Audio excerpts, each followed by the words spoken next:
You ask Tiger to solve. This deals with linear equations with one unknown. The final result is m equals -3. Let's solve it step by step. Simplify the expression. Expand the parentheses. Multiply the coefficients. Simplify the arithmetic. Group all constants on the right side of the equation. Add 40 to both sides.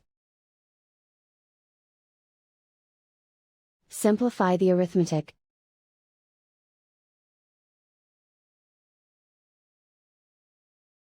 Isolate the m.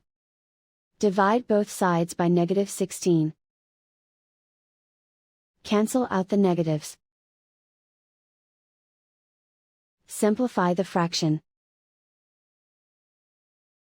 Move the negative sign from the denominator to the numerator.